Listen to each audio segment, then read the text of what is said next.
libro este de historia criminal del comunismo no es una historia en sentido estricto, es decir, no cogí el comunismo desde sus orígenes remotos, en que habría que irse a la noche de los tiempos, porque la idea de la comuna es tan vieja como el género humano, la idea de que todos vivamos igual, porque como hemos sido hechos iguales, todos tenemos 2 manos, 5 dedos, 2 piernas, etcétera, pues la tentación es pensar que deberíamos disponer de la misma renta. Es decir, la idea comunista va con la especie humana y siempre se han hecho experimentos comunales a lo largo de la historia en todas las latitudes, no solo en Europa, sino en todas partes. Al efecto recomiendo a Los enemigos del comercio de Antonio Escotado que lo estudia muy a fondo, ese tema, ¿no?, de los orígenes míticos del comunismo, ¿no? Vamos, míticos y reales e históricos. Bien, el comunismo sobre el que yo empecé a escribir no era ese comunismo, sino el comunismo real, lo que es el marxismo aplicado a la realidad, que es, digamos, el marxismo-leninismo, ¿no?, que tiene un momento de inicio en la historia y creemos todos que tiene un final, que fue la caída del muro y la desaparición de la Unión Soviética, pero no es cierto, el comunismo sigue existiendo, sigue habiendo 2 países en el mundo que son comunistas, uno es Cuba y el otro es Corea del Norte, y está renaciendo en algunas partes del planeta, como es el caso de Venezuela. Me decían ahora que habían creado un viceministerio de la felicidad suprema. Bien, eso es 100% comunista. Es decir, conseguir cambiar el mundo mediante la ley. Yo si decreto que hay felicidad, tiene que haber felicidad por narices, y si no eres feliz, te elimino. Bien, la pregunta que me hice al empezar a escribir esto fue si el comunismo era una doctrina netamente criminal. Esto nació hace ya bastantes años, a raíz de no sé si conocéis la revista La Ilustración Liberal. Bien, pues en el año 99, que ya ha llovido, hubo un pequeño rifirrafe, porque en esa revista publicaron un artículo sobre los hijos de Dios, que era una secta religiosa, de radicales religiosos, que había decidido la Generalidad de Cataluña quitarles a los niños, ¿vale? Porque los andaban, pues los tenían, era una especie de comuna. Había decidido arrogarse el poder de ser los padres de los niños y retirárselos. Bien, los padres se quejaron y fueron a la Generalidad diciendo, oiga, que son mis hijos y yo les educo como quiero. Entonces tuvieron que recular y creo que fue el Tribunal Supremo el que obligó a la Generalidad a devolver a los niños a sus padres y se abrió un pequeño debate en aquel momento. Empezó esto en La Ilustración Liberal con este artículo y este artículo dijo, muy bien, efectivamente no creo que sea el mejor lugar del mundo para criarse que en una secta religiosa, pero es que tus hijos son tus hijos. No te los puede quitar nadie, menos que nadie el Estado, a no ser que puedas demostrar que el padre esté infligiendo un daño físico o psicológico real sobre el niño, ¿no? Y el autor de este artículo, que era Jesús Gómez, hizo una comparación, que fue, el comunismo es también, en cierto modo, una secta criminal, o se ha comportado como una secta criminal, y nadie, en su sano juicio, pediría que le quitásemos los niños o que el Estado le quitase los niños a los hijos de los comunistas. Bien, la cosa se quedó ahí, hubo un pequeño, en aquel entonces no había Twitter, algunos se movían foros y tal, y 10 años después resurgió el debate, porque Jesús Gómez quiso ser político y se presentó a una alcaldía, y los comunistas locales recuperaron ese artículo y lo volvieron a sacar a la palestra, con gran disgusto para él, porque ni se acordaba que lo había escrito. Total, que volvió otra vez lo mismo y es cuando me puse yo a escribir este libro, que fue en el año 2011. ¿Pero realmente es criminal o no es criminal? Bien, ninguna idea es criminal. Delinquimos las personas, no delinquen las ideas. Es decir, esto que suele decir Huerta en la clase, ¿no? Esto es una idea, no recogerla. Pues una idea no te puede matar. Una idea no te puede hacer nada. Puedes tener la peor idea del mundo. Yo puedo pensar que os voy a matar a todos aquí ahora mismo, pero nadie me puede meter en la cárcel por eso, ni acusarme de nada. Lo más que pueden hacer es si realmente saco la metralleta y os mato a todos. En ese caso, bueno, con la ley actual en España no creo que pasase de los 18 años en la cárcel. Entonces, desde el punto de vista teórico, ninguna idea, ni el comunismo, ni el nazismo, ninguna idea es criminal, ninguna idea delinque, porque las ideas no delinquen, insisto. Lo que sí se ha demostrado criminal es su aplicación práctica. Es decir, esas mismas ideas que en el universo etéreo de las ideas no hacen daño a nadie, en la práctica aplicadas por gobiernos de verdad, sobre gente de verdad, se han hecho daño a la gente. Muchísimo daño a la gente, más del que podamos imaginar nosotros ahora. Es decir, el comunismo tiene la cifra canónica de 100 millones de muertos, que probablemente sean unos cuantos más. Es una cifra conservadora de un libro que salió hace, pues, el año 97, creo que fue hace 15 años ya, que unos investigadores franceses, unos historiadores, hicieron una especie de recopilación de los regímenes comunistas hasta la fecha, sobre todo la Unión Soviética, ¿no? También incluye a otros países como los del este de Europa, incluso la España de la Guerra Civil, y calcularon de manera muy conservadora 100 millones, podrían ser algunos más, ¿no? Y otros tantos que no conocemos pero que murieron a consecuencias de esos regímenes inhumanos, ¿no? El 100 millones de personas se dice pronto, pero es que España tiene 47 millones de habitantes, ¿vale? No es ni la mitad de los que mataron directamente los regímenes comunistas. Son 100 millones de personas con nombres y apellidos, más otras tantas que padecieron cautiverio en campos de concentración, en cárceles como presos políticos, en prácticamente todos los países, bueno, ¿qué digo? En todos los países donde ha habido un régimen comunista, automáticamente ha habido delitos de conciencia. Es una cosa y la otra van unidas, es imposible. De hecho, el comunismo es inaplicable si antes no se somete a las ideas a una policía. Sin policía política no hay posibilidad de implantarlo, ¿no? Bien, entonces, algo así, algo semejante, ¿cómo puede ser que termine gobernando? Es decir, realmente, si viviésemos en la Tierra Media, ¿Sauron tendría alguna chance de ganar unas elecciones? Pues yo creo que no, pues un tío con un ojo de fuego, tal, unos orcos que son feos de narices. No, si sometiesen allí a la voluntad popular de los orcos, de los enanos y los hobbits y tal, no le votaría a nadie. Mira, el comunismo es lo más parecido a Mordor, si lo pensamos. Lo único que genera es miseria, dolor, desesperanza, pobreza. ¿Te apañas o con la silla?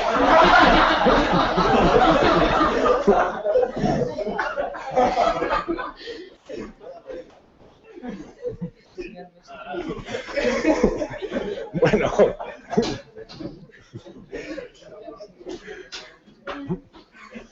entonces, que se ha quedado, todo estoy hiperventilando con la silla. Bueno, entonces, ¿cómo puede ser que haya habido que media humanidad, o prácticamente media humanidad, haya estado gobernado por regímenes comunistas durante casi medio siglo? En el año 1975, media humanidad estaba gobernada por el comunismo. No solo la Unión Soviética, que era el país, bueno, Rusia sigue siendo el más grande del mundo, 22 millones de kilómetros cuadrados, sino toda Europa del Este, gran parte de África, en América, solo en aquel entonces estaban Cuba y Nicaragua, pero bueno, estaba creciendo y en Chile estuvieron a punto de hacerse con él. Salvador Allende básicamente a lo que iba era a convertir Chile en un país comunista, ¿no? En el sudeste asiático, el horror de los horrores, es donde se instauraron las democracias populares, las dictaduras, es decir, peores y más sangrientas, la de Camboya, la de Laos, la del propio Vietnam, no digamos ya lo de China. Entonces, ¿cómo es posible que llegasen a subyugar, porque ahora son nada, 2 paisitos remotos, pero cómo llegasen a subyugar a tanta gente durante tanto tiempo?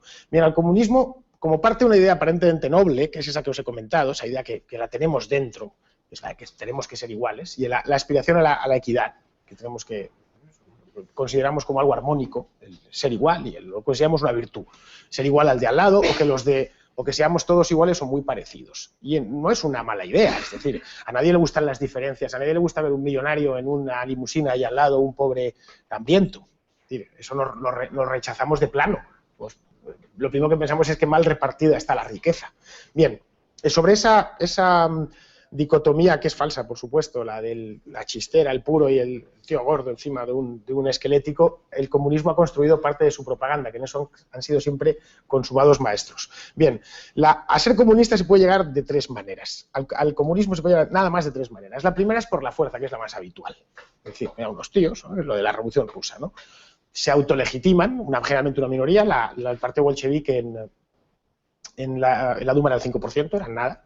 Es como si hoy, pues, ¿qué te digo yo? ¿Qué os digo yo? UPyD decide montar la revolución, toman el Palacio Real, tal, no sé qué, y mañana pues nos montan un régimen. Bueno, digo, no, UPyD no lo va a hacer nunca, pero un partido con ese tamaño, un partido realmente pequeño. La siguiente es que te lo imponen. Prácticamente toda Europa del Este vino por imposición externa. Los polacos no querían un régimen comunista, los checos tampoco, ni los rumanos, ni los búlgaros, nadie. Se lo impusieron, el Ejército Rojo fue como una apisonadora. En el sudeste asiático fueron los chinos. En cambio, China sí hizo su revolución previa a una guerra civil, como en el caso de Cuba. En Cuba no se impuso desde fuera, todo lo contrario, fue mediante la fuerza, bueno, 3 años de guerra, pues la guerrilla famosa de la de Sierra Maestra y demás. Y la última es por las urnas también se puede llegar al comunismo. No es muy habitual, pero sí se ha llegado. El caso de Venezuela es clarísimo. Los Chávez y ahora Maduro gobiernan de manera legítima. Los venezolanos les han votado. Nos guste o no nos guste, es así. Salvador Allende llegó al poder por las urnas. El Frente Popular en España ganó en el año 1936 limpiamente. No tuvieron que fusilar a nadie, los fusilamientos vinieron después. Pero de entrada, en febrero del 36, el Frente Popular ganó limpiamente las elecciones. Bien, entonces, A partir de aquí, una vez han conseguido el poder, siempre por una de estas tres vías, la normal es siempre la violenta. El comunismo y violencia van íntimamente unidos. Y parte del marxismo, de la idea marxista de que la violencia es la partera de la historia, de que nada se puede alumbrar si no es violentamente. Lo vemos, por ejemplo, en las manifestaciones. Las manifestaciones, porque siempre o casi siempre, manifestaciones, quiero decir, de socialistas, manifestaciones de gente decente, no. Contra socialistas de derechas y de izquierdas. ¿Por qué terminan siempre con un pequeño grupo armándola? Que está esperando además a eso. Está esperando a que se vaya la gente bien intencionada y entonces empiezan, ya llevan sus cócteles molotov, su tal, y empiezan a atacar a la policía, le meten fuego a un contenedor, atacan la sucursal de un banco, y dices, ¿por qué lo están haciendo? Cualquiera de vosotros que haya visto una manifestación o el final de una manifestación, lo primero que hace es chocarte. ¿Por qué necesitan la violencia? Pues la violencia la necesitan porque a partir de ahí todo va a ser violencia. Y todo se va a imponer mediante la violencia. Y la idea es, el mundo está equivocado, es decir, el orden de cosas que hemos heredado del pasado está equivocado y hay que cambiarlo. Y la manera más directa de cambiarlo, es decir, la gente no deja de pensar en sus asuntos y de interesarse por sus cosas de grado. Nada más lo hace por la fuerza. Realmente nunca dejas de pensar en tus propios asuntos porque es nuestra naturaleza. Pero bueno, el Che Guevara en eso lo decía claramente, ¿no? Necesitamos construir el hombre nuevo y lo necesitamos construir ya. Entonces, para construir el hombre nuevo solo tenemos dos vías. Una, esperar 30 o 40 años a formar nosotros a la siguiente generación, la obsesión con la educación. Y la otra es, a todo el que no agache la cerviz, lo liquidamos. Lo liquidamos físicamente. Lo matamos a hambre o en un paredón, ¿no? Entonces, ese programa violento trae una transformación de la sociedad, porque el comunista, cuando empieza su programa de transformación, siempre dice que va a haber que hacer sacrificios. El propio Fidel Castro, Cuba era uno de los países el más rico de toda la América hispana. Y los cubanos, en Cuba había en 1959 más vacas que personas. Comer carne en Cuba era lo normal. Bien, sabemos que 5 años después comer carne en Cuba era para los del partido y poco más, ¿no? Lo mismo pasó pues prácticamente con casi todas las cosas, ¿no? En Cuba conducir un coche pues era una cosa relativamente normal en el 59 y en el 60 ya solo tenían coche los miembros del partido, ¿no? Y así con todo, bueno, hasta el azúcar, era el país que más azúcar producía del mundo, bueno, pues dejó de serlo porque socializaron o colectivizaron las zafras y demás, ¿no? Entonces, sobre esta base, ellos dicen, un pequeño sacrificio que no va a costar nada. Total, bueno, que se mueran 4. Además, total, eran 4 ricachos. Los 4 ricos podemos prescindir de ellos. Me decía antes José Ignacio del Castillo que en la base del comunismo hay una parte muy importante de resentimiento, y es cierto. Es decir, y de envidia. De, bueno, ¿por qué este de enfrente tiene más de lo que tengo yo? O es más listo de lo que soy yo. Y por lo tanto tiene más posibilidades de obtener rentas y riquezas de las que voy a tener yo nunca. Bueno, pues como no puedo solucionarlo, porque yo a este hombre que ha nacido guapo no le puedo afear, bueno, sí, le puedo desfigurar y tal, pero al que ha nacido listo, a no ser que le des con un ladrillo en la cabeza, va a seguir siendo más listo que tú y prosperará mejor que tú en la vida. Pues la única manera es liquidarlo. Ya está. Es la manera más directa, ¿eh? Esto es Caín y Abel. Si pues virtuoso, no sé, le liquido y fuera. Y además construyo sobre mi actitud, además es la buena. Porque ese es el que estaba impidiendo que el resto de ese virtuoso es el que estaba impidiendo que la civilización progresase y que el ser humano pues llegase a un estadio superior. O sea, esa idea del mejorar al hombre es constante en todos los regímenes comunistas. Es decir, cuando llevaban 40 años en la URSS con un gobierno comunista, todavía hablaban en los periódicos es que hay resabios de la época de los zares, no quedaba nadie ya de la época de los zares, pero no hay resabios de la época de los zares que hay que ir limando poco a poco, ¿no? Si cogían a uno que no lo era, ya habían pasado medio siglo, pues decían, claro, ya no podemos echarle la culpa al pasado. Esto es que este tío trabaja para otros, y ahí los agentes del imperialismo, este tipo trabaja para otros o directamente es un enfermo mental. Entonces, a los disidentes se les metían sanatorios psiquiátricos, no podían entenderlo. Pero si vivimos en el paraíso, ¿cómo puede ser que tú estés en contra de esto? Es una de dos, o eres malo o te está pagando la CIA directamente. ¿Cómo llaman a los disidentes cubanos? Los gusanos, ¿no? Al servicio de la CIA, no es un pobre hombre que vive en Miami, ¿no? Este tío está en el servicio y le están pagando. O si no es que estás loco, y a los locos pues hay que o mandarles al gulag o para que se mueran de hambre, o matarles a trabajar, o si es una persona, pues un escritor famoso, un músico famoso, se le confina en un sanatorio a las afueras de la ciudad a que, bueno, intente rumiar el error que tiene y morirse con él, o si es joven, se le puede reeducar. En los laogai, que eran los campos de concentración chinos, eran oficialmente campos de reeducación, se definían así. Había que reeducar a gente que se había, bueno, desviado de la norma, ¿no? Bien, en este proceso de transformación del mundo no solo incluye el igualarnos en la cantidad de renta que obtenemos cada año, que esto, bueno, es la base sobre la que la propaganda comunista se instaura. No puede ser que haya ricos y pobres. Esto es una cosa, esto no es propio de una especie que se dice civilizada y demás, ¿no?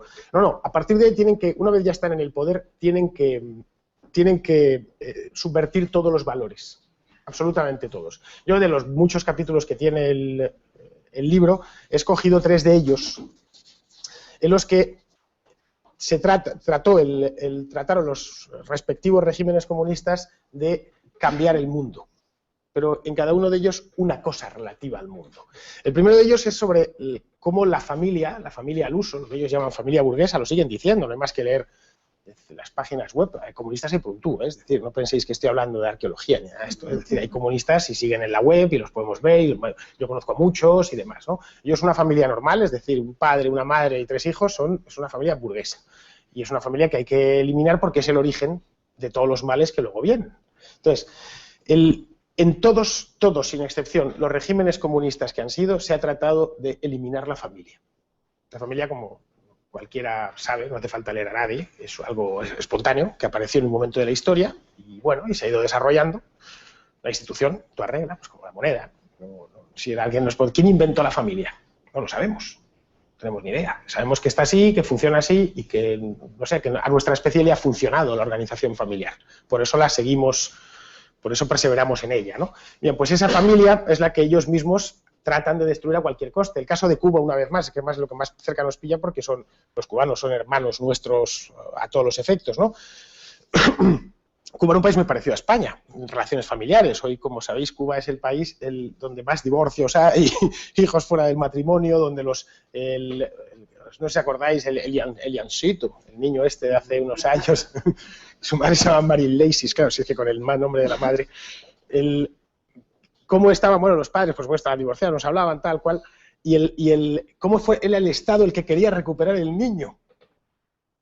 No era el padre, era el Estado, básicamente. Hoy el Yancito ya es un pollancón de 20 y tantos años que es, por lo visto, un revolucionario de primera. Claro, al tío lo han metido allí en una madrasa y es probablemente de la vida. No sé si por Fidel Castro, pero sí por su hermano. Entonces, para esto escogí una historia real, que es, para esto de la familia, que es la de un ruso, que de los Urales, que se llamaba Pavlik Morozov, que era un niño que, bueno, vivía en un pueblecito de los Urales, se llamaba el pueblo Gerasimovka. Probablemente no sepáis nunca nada de él porque es una aldea, literalmente. A mí me costó encontrarlo en el Google Maps. Bien, este niño, en el año 32, sucedió esto en septiembre del año 32, una mañana apareció el niño muerto en un bosque. Meteros en el ambiente, los Urales, año 32, aquello vivían pues casi como en la Edad Media, ¿no? Frío y tal, y apareció en un bosque. Y los periódicos, bueno, el Pravda obviamente dio la noticia, pues ha aparecido un niño, un Pavel Mozorov, tal, ha aparecido en el bosque. Bueno, y a partir de ahí la propaganda soviética construyó un mito, que era el de el niño que había denunciado al padre porque el padre supuestamente era antirrevolucionario y como venganza, los familiares del padre, al padre lo habían mandado, por supuesto, a Siberia, a un gulag, los familiares del padre habían asesinado al niño. Bien, sobre esto construyeron un mito tremendo. Es decir, en todas las escuelas de la Unión Soviética había la carita de Pavel Morozov puesta, era el primer revolucionario. Y se les decía a los padres, a los niños se les decía desde que eran muy pequeños que lo que tenían que hacer era escuchar en casa y oír si papá o mamá o el tío decían algo que fuese contra el gobierno. Es espantoso, pero era una cosa bastante normal. Entonces, a partir de Mozorov, todos los niños soviéticos tenían la obligación de ser los primeros espías. Y a muchos les buscaron la ruina a sus propios hijos, ¿eh? Era una cosa bastante común, no solo en Rusia, también en la Alemania del Este, en Checoslovaquia y demás, ¿no? Porque la idea era, la familia realmente, cuando tú tienes un hijo, no te pertenece. Tú simplemente te has limitado a engendrarlo. Bueno, y a traerlo al mundo y a la primera lactancia y poco más. A partir de ahí el hijo pertenece al Estado. Porque sobre él tenemos que construir, él va a ser el nuevo hombre. Tú eres un resabio del pasado que más tarde o más temprano te morirás. Ahora no vamos a consentir tampoco que influyas sobre él. Claro, el tema es que el mito de... Cuento la historia entera en el libro, ¿no? El mito, porque el mito se fue desmontando con los años, al punto que hay hay teorías de la conspiración sobre la historia de Pavel Mozorov que realmente algunos dicen que ni siquiera llegó a existir, que fue una fabricación desde el principio, que la propia policía política había inventado la historia. Bien, la historia esta es más un capítulo largo y demás, te ayuda a ver cómo no puedes, ningún régimen comunista que se quiera considerar tal, puede permitirse el lujo de dejar la infancia de un lado y la educación de un lado. De ahí su obsesión enfermiza con quedarse con los hijos de los demás y educarles y inspirarles en sus propias ideas y el desconfiar de los padres. De esa idea el resto del mundo libre ha cogido mucho. Es decir, no nos equivoquemos, a nuestros hijos los forma el gobierno. Es así, y si tú quieres que no te lo desgracie del todo, tienes que hacer un esfuerzo grande en casa para que, bueno, para empezar, para que el chaval aprenda. Y luego, sí, porque lo que le enseñan en el colegio es lo que es. Y luego para que no te lo desbaraten mentalmente más de lo que es esperable, pues claro, si el que te lo está educando es el Estado. El Estado lo que forma básicamente son súbditos. En el caso del Estado soviético era esclavos. Súbditos, al niño pues le van a decir que los impuestos son buenos, cuando todo el mundo sabe que los impuestos son malos. Porque si fuesen buenos se llamarían voluntarios, ¿no? Y no impuestos. Entonces, en el caso del... Sí, así hay que decirlo, oye, esto hay que pagarlo, no te meten en la cárcel, pero que no es bueno. Es lo que es. Así es como educaría yo a mi hijo. Bien, el gobierno les va a decir que los impuestos es lo mejor del mundo y que la solidaridad y bla, bla, bueno, pues todas las cosas lo que es la corrección política que domina el consenso socialdemócrata en el que vivimos. En la Unión Soviética, decirle a tu hijo que los impuestos son malos era un pasaporte directo a que la policía te diese un palizón y después te mandasen a la cárcel. Y en algún país duro, tipo Camboya, es que ni eso, te mataban sin más contemplación y fuera, ¿no? Eso es el caso de Pavel Mozorov es la rebelión contra la familia. La siguiente, otro tema que he tratado también en un capítulo largo es el de Lysenko, que supongo que muchos lo conoceréis, Trofim Lysenko, que era un jardinero, literalmente, no es que no era ni agrónomo ni nada por el estilo, soviético de los años 30. Bien, creó lo que él denominó la biología proletaria, ¿vale? Que era que iba a poner la ciencia, literal, al servicio de la revolución.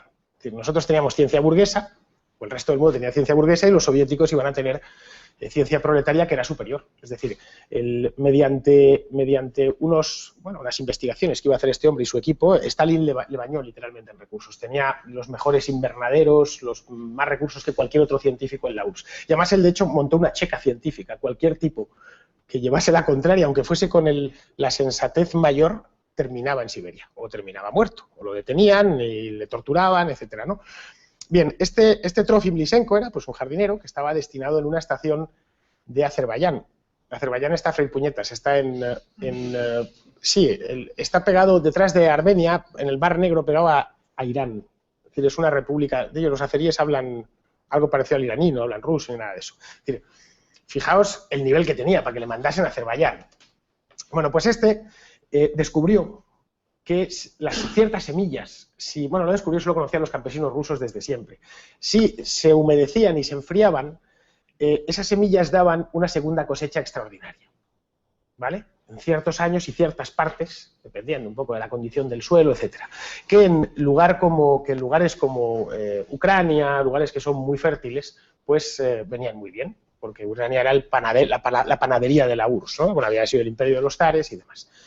Bien, y esto lo vendió él era miembro del Partido Comunista y lo vendió primero, supongo, en Azerbaiyán y después esto llegó a Moscú. Y cuando Stalin, que acababa de llegar al poder, oyó esto, dijo, bueno, este es mi hombre, me lo tengo que traer para Moscú y bañarle en oro, porque si ha conseguido dar una segunda cosecha de trigo, pues ¿qué no hará si está ahí en Azerbaiyán y ha conseguido esto? ¿Qué no hará aquí, no?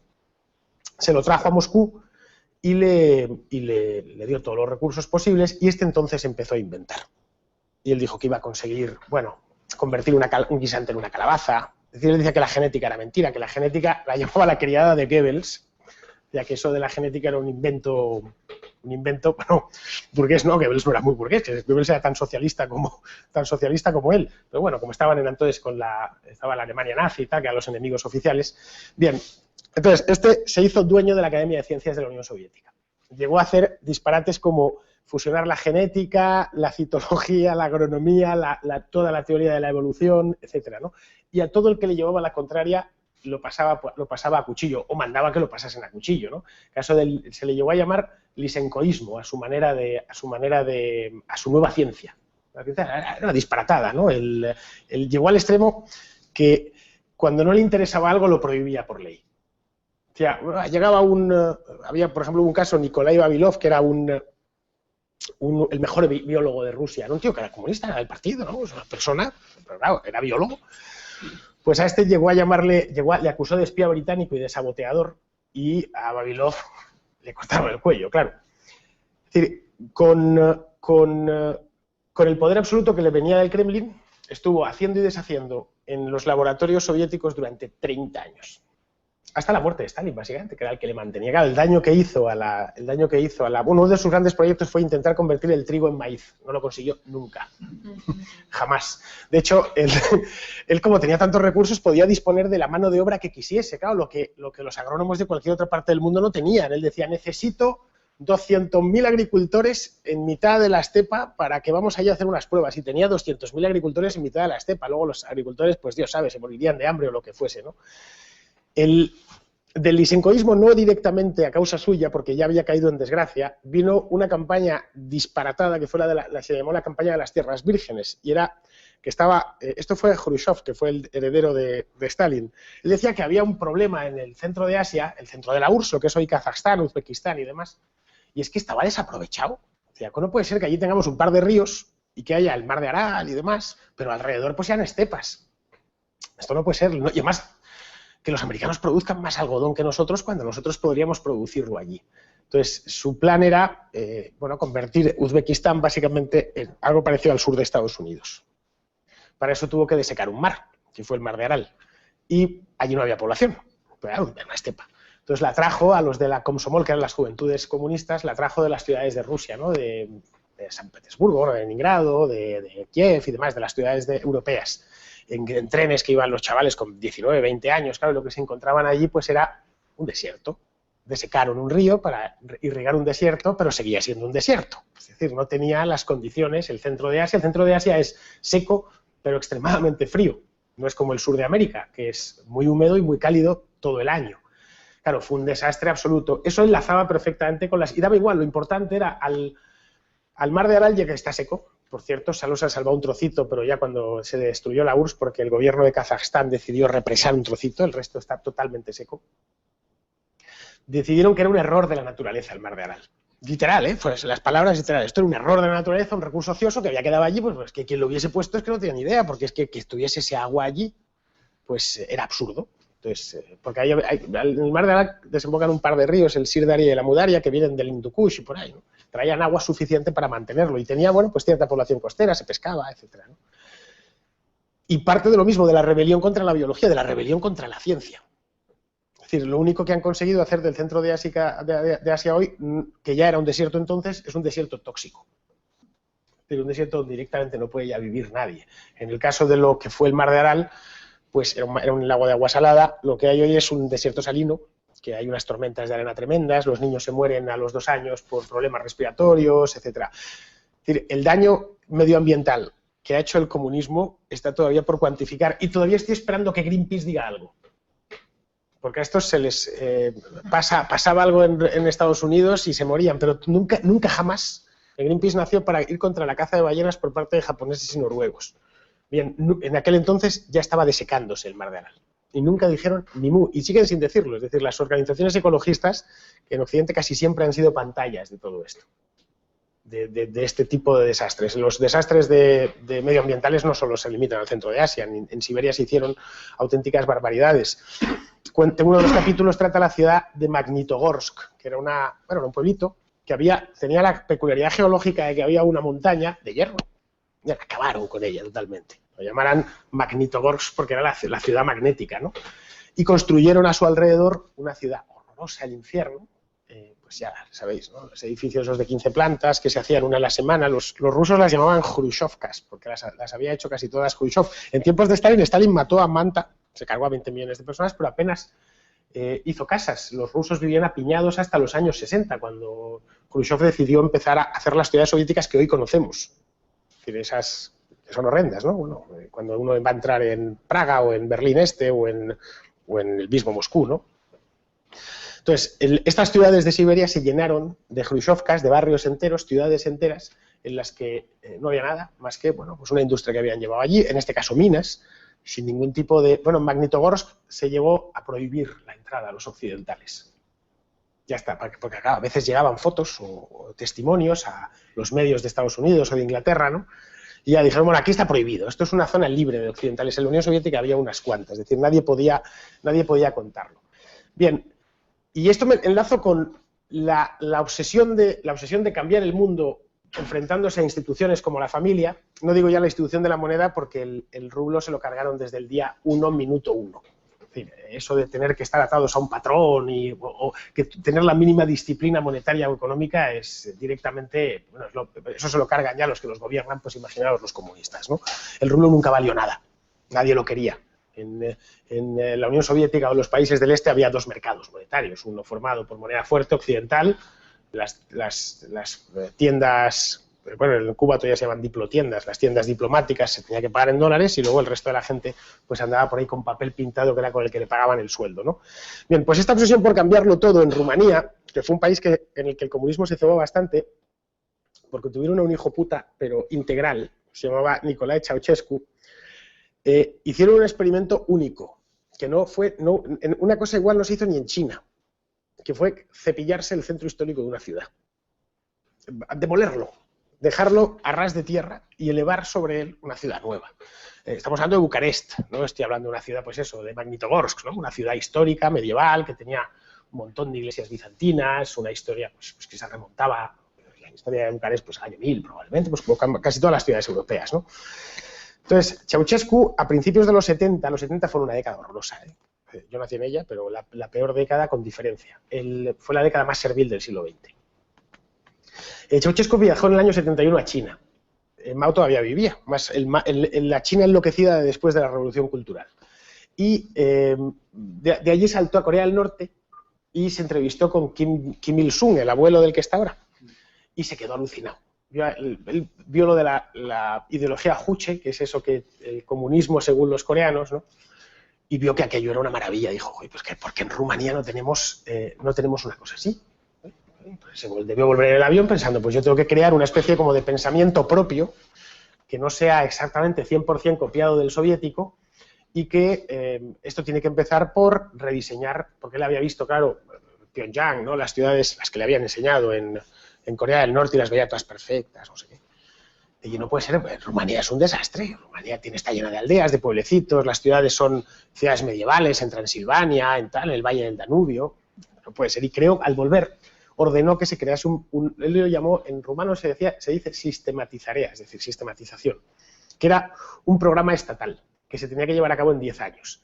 Que consistía en la primera fase en acabar con todos los pueblos pequeños del país. Por pueblo pequeño eran todos los pueblos de menos de 1000, 2000 habitantes, porque Ceausescu consideró que era irracional, que no tenía sentido un pueblo de 1000 habitantes o de 2000 habitantes, a pesar de que él había nacido en un pueblo muy pequeño, en una aldea, se llamaba Skornichesti, que fue la única a la que indultó.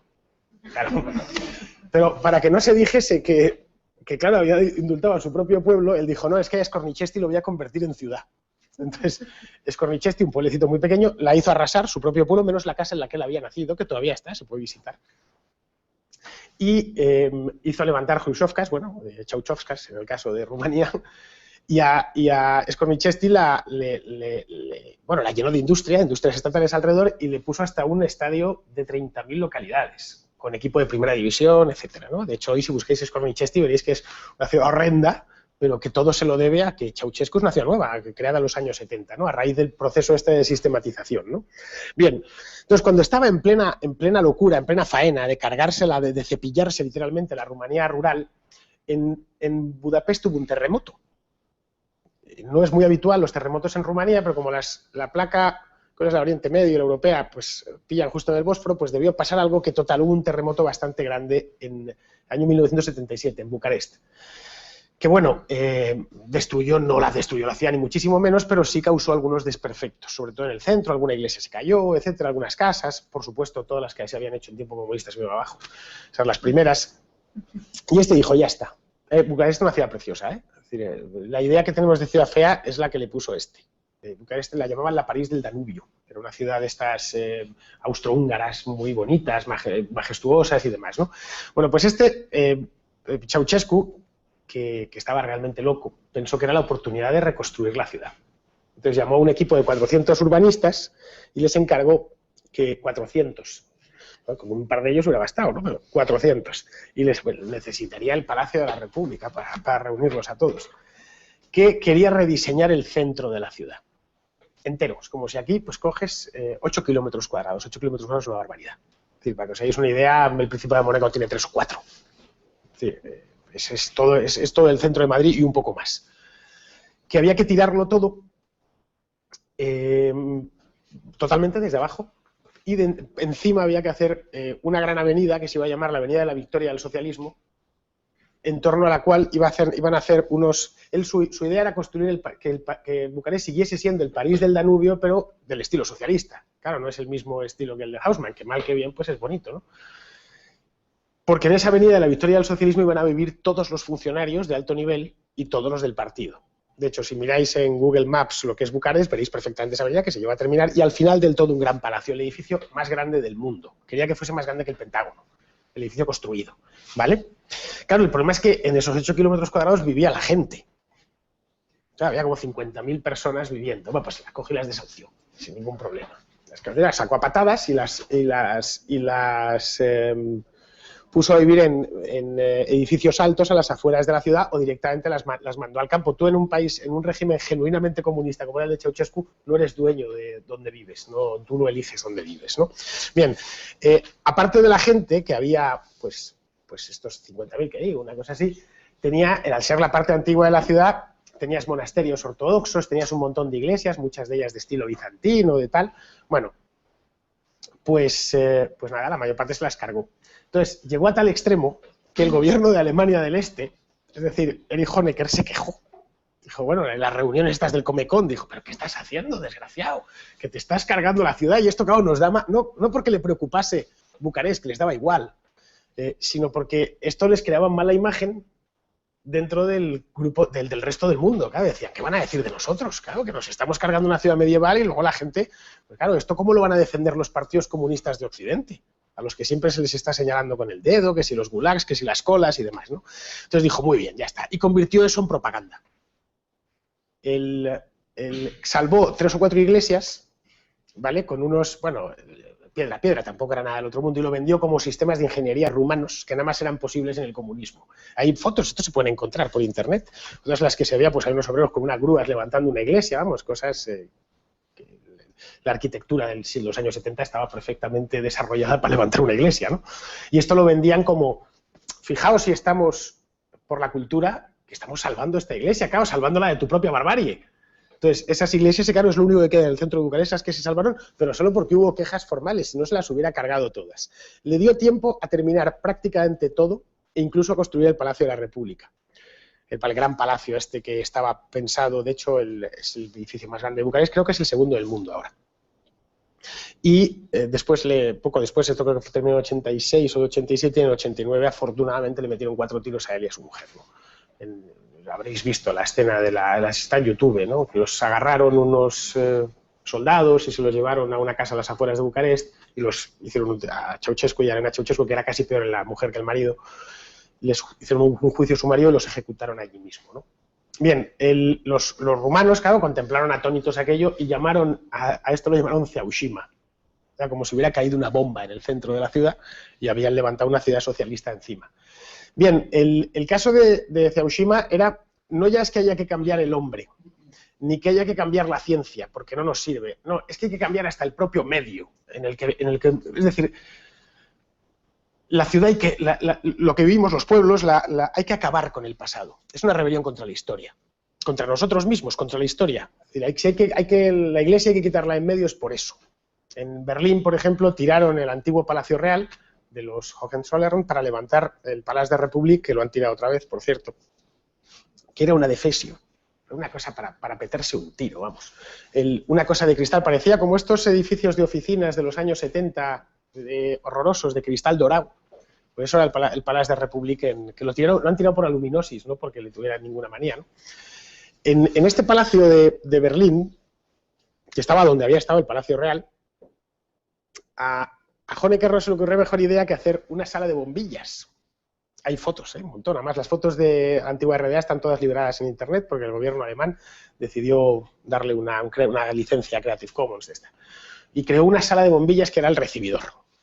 Iban alemanes, pagaban a las excursiones de alemanes de toda la RDA para que llegasen allí y mirasen las bombillas. Imaginaos cómo debían de estar a oscuras en casa para que cuando llegaban a una sala que estaba llena de bombillas miraban todos alucinados y se quedaban diciendo, bueno, esto es el socialismo, ¿no? Un sitio donde hay 500 bombillas y, no sé, nos vemos y tal, ¿no? Luego ese palacio, al final, hubo un movimiento en Berlín hace unos años de los de siempre, que decían que no había que tirarlo, que era mejor dejarlo, que había que hasta una especie como de colectivo, que era salvemos el palacio y demás. Por suerte lo tiraron y ahora hay un proyecto que es reconstruir el Palacio Real de los Hohenzollern, que ha organizado, pues hay una iliada bastante gorda, porque claro, los comunistas y demás de allí están diciendo, de hecho, la última vez que estuve en Berlín había un cartel que habían puesto que ponía, vale, ¿y cuándo viene el rey? Y muchos alemanes decían, esperemos que pronto. Porque los alemanes siempre han sido, son la única república inducida. Es decir, no existe país más monárquico que Alemania, pero son más monárquicos que nosotros. Pero les impusieron una república, literalmente, 2 repúblicas seguidas, primero la de Weimar y luego la actual, ¿no? Entonces, esto del Ceaușescu, que se dieron casos parecidos en prácticamente todas las ciudades del este, el caso de Ceausescu lo llevó a los extremos más absolutos. Es un caso muy poco conocido fuera de Rumanía, pero el capítulo que en el libro lo desarrollo bastante, ¿no? Y no sabes si reírte o llorar. Es decir, como en la mayor parte de capítulos del libro, algunos son el caso, por ejemplo, siempre que no tengan muchas víctimas mortales, por el caso del gran salto adelante de Mao, pues no te ríes nada, pues son 40 millones de personas. No digamos ya lo de los gemelos rojos en Camboya. Pol Pot se cargó literalmente al 25% de la población. Y además de unas maneras espantosas, ¿no? Con un desorden y un caos absoluto, ¿no? El capítulo de los gemelos rojos yo creo que es el más duro de todos por la inhumanidad. En Europa no se hicieron salvajadas como esas, aunque no siempre. En Rumanía, por ejemplo, llegó a haber unos campos de concentración tremendos. Hubo uno que se llama Pitești, también tengo un capítulo dedicado a él, en el que era un infierno aquello. No era una reeducación a base de golpes. Unos presos tenían que pegar a los otros. Se volvían todos locos, claro. El caso de Pitești hasta fueron los propios comunistas los que acabaron con ello, porque les salían verdaderos monstruos, gente loca, que ya se mataba entre ellos, incluso cuando salía a la calle, ¿no? En Bulgaria también hubo campos de concentración duros. En Alemania del Este, en Checoslovaquia no tanto, también eran países más civilizados, más cultos, etcétera, ¿no? Porque el comunismo en Europa se apoderó de zonas muy centrales. El caso de la República Checa, Eslovaquia, Polonia, Alemania, que traían pues una cultura muy potente. Es decir, lo que hicieron con Praga, por ejemplo, una de las ciudades más cultas y más refinadas de Europa, ¿no? Pues tampoco podían hacer lo que estaban haciendo en Camboya, ¿no? Aún así hubo episodios gloriosos en todos los países, ¿eh? El caso de lo que más conocemos en Checoslovaquia fue la primavera de Praga y cómo se ahogó posteriormente, o lo de Hungría con lo del el año 56 y cómo lo mismo se ahogó, la represión que le sucedió y demás, ¿no? Pero vamos, ya termino con esto del Hiroshima urbano, el Ceaușescu, para que os hagáis una idea de cómo el comunismo no es aparte de su aplicación que siempre es criminal, como he dicho antes, no es casual, van exactamente a lo que van. Es decir, un régimen comunista no actúa por actuar, sabe exactamente, como un cirujano. Tenemos que ir a por esto, a por los niños, para tal y a destruir la familia, no sé qué. Tenemos que ir a por... ¿La ciencia no nos es propicia? Pues nos inventamos una nueva, ya solo faltaba, ¿no? ¿Que quedan resabios del pasado? pues nada, los resabios del pasado se acaba con ellos. De lo mismo metemos fuego en una iglesia y acabamos con imágenes que tienen ahí y las llevan sacando los vecinos desde hace 1000 años que acabamos con una ciudad porque no nos interesa o porque nos parece que... ¿No pensáis que realmente ciertos comunistas no les gustaría, por ejemplo, arrasar la Plaza de Toros de las Ventas en el caso de poder hacerlo? Pues que estoy 100% convencido que lo harían sin ningún problema. De hecho, las iglesias, que es donde se la tienen tomada en España especialmente, hace no mucho han puesto una bomba en la Almudena y en el Pilar otra y tal. Bueno, pero un petardo, ¿no? Un petardo por 4 matados, pero si esos 4 matados tuviesen poder, probablemente lo arrasaban. Decían, ¿qué es eso de que el Pilar de Zaragoza, vamos aquí a borrar esto, hagamos aquí un tal, porque hay que borrar el pasado? Entonces, bueno, ya con esto termino y estoy dispuesto a lo que me preguntéis. Has hablado de que el comunismo lo que inicia su proceso es con la educación, con los niños. Y eso, comparado con los nacionalistas y con las lenguas regionales, ¿cómo lo ves? Bueno, ¿necesito el micrófono? No, para el público. A ver, el nacionalismo es también otro error intelectual bastante serio. Es distinto al comunismo, pero es un tipo de colectivismo muy nocivo. Yo creo que es más dañino todavía que el comunismo. Es decir, de hecho, si la Alemania nazi fue tan tremendamente, explotó tan rápido y cometió tantos crímenes en tan poco tiempo, fue porque mezclaba ambas cosas. Mezclaba nacionalismo y socialismo. Un nacionalismo muy, muy acusado, el de los alemanes de la época, ¿no? Racista, etcétera, y eso sumado al socialismo. No un socialismo a la soviética exactamente, pero bueno, un sistema básicamente socialista, de una preponderancia estatal absoluta y demás, ¿no? Y claro, sí, pues en esto es lo mismo, claro. Los nacionalistas tratan sobre todo los nacionalistas que tienen que inventarse un país. Eso es más todavía. Los que ya lo tienen, pues no. ¿Lo dices por los catalanes o algo así? No, por la inversión lingüística, que al fin y al cabo es una intoxicación, una indoctrinación. Es que sería cambiar radicalmente de debate, ¿vale? Sería hablar de otra cosa. Yo personalmente esto de la inversión lingüística tan mala me parece en un idioma como en otro. Es decir, yo creo que deben ser los padres los que elijan en qué lengua se quiere educar su hijo, ¿vale? A mí los que dicen es que hay una inversión lingüística en catalán y hay que invertir eso. ¿Para qué? Para hacer una inversión lingüística en castellano y que entonces tengas a otra parte de la población en desacuerdo. Es tan fácil como la idea... No sé, yo creo que es la idea de cualquier liberal, es arrebatar al Estado esas competencias, no tiene por qué tenerlas. El mercado se basta y se sobra, y por supuesto la familia, ¿no? A nadie le interesa más que a mí que mis hijos estén bien educados y que prosperen en la vida, creo yo, vamos. Que por supuesto mucho más que a un funcionario. Entonces, eso de la inmersión, pues sí, está mal, pero es que está mal la educación estatal en general, y no solo la inmersión. Bueno, aparte del reproche de que no me quieres en su día que tenía el del monumento a Stalin. Esto es divertidísimo, esto es en Praga. Hice una esta sobre las Stalin. Hice un artículo sobre un capítulo solo de la cantidad de Stalingrados que había por todo el mundo. Esto era en Praga, construyen el mayor monumento a Stalin del mundo. Por supuesto, se cargan al que lo creó, al que lo diseñó y tal, porque claro, es una obra del pueblo comunista checoslovaco, no es una obra de un hombre.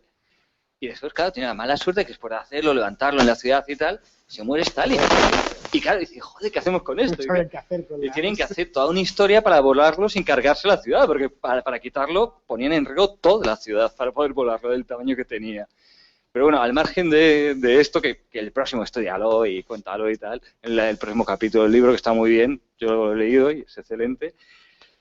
Tú dices, cuando hablas del modo de llegar, yo creo que hay un elemento fundamental en el comunismo, que es la mentira. O sea, tú decías, mete urnas, Allende. Pero Allende no llegó como comunista. Allende, la propaganda es mentira. Allende no llegó como comunista.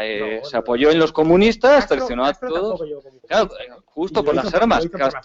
Castro, de hecho, el Partido Comunista se llamaba comunista y él negaba que fuera comunista. Entonces, al final, la mentira también es un elemento fundamental. Y también yo creo una diferencia entre el fascismo, el nazismo y el fascismo no se les puede acusar de mentir. Son ideologías que dicen las burradas que tienen previstas. Hitler lo decía bien claro lo que quería. Quiero expandir el Reich, el espacio vital, cargarme los judíos, en fin. Pero el comunismo siempre vende, oye, utiliza libertad, utiliza palabras. En fin, creo que es El uso de la mentira creo que sería interesante que hablas un poco sobre ello, como es una herramienta fundamental del Es uno comunismo. de las columnas vertebrales. Es decir, básicamente todo es mentira. Todo lo que te viene, es más, no es que tenga ya 100 millones de muertos a sus espaldas, es que el comunismo es sinónimo de miseria. No ha habido un solo país comunista próspero.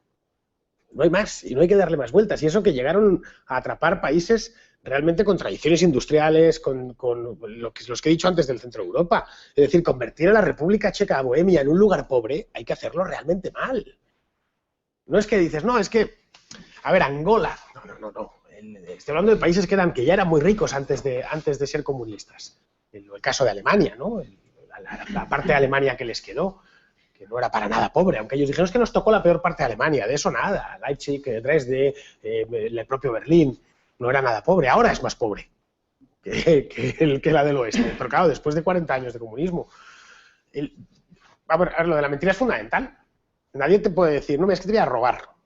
No, es otro, porque entonces no le votas o no le apoyas. Si Fidel Castro hubiera, desde Sierra Maestra, cuando él hablaba con la prensa americana y demás, y se estaba desmarcando del comunismo y se lo preguntaban una y otra vez, no, yo no soy comunista, no, para nada, tal. Porque sabía que si lo decía Hugo Chávez, hay una entrevista, anda por YouTube, de las elecciones de 1998, en la que le ves vestido de traje con los cuellos blancos, tal, perfecto, no, yo estoy a favor de los empresarios y yo lo que quiero es tal, de un moderado que lo comparas con el Chávez, no de 10 años después, sino de 3 años más tarde, y eran dos personas distintas.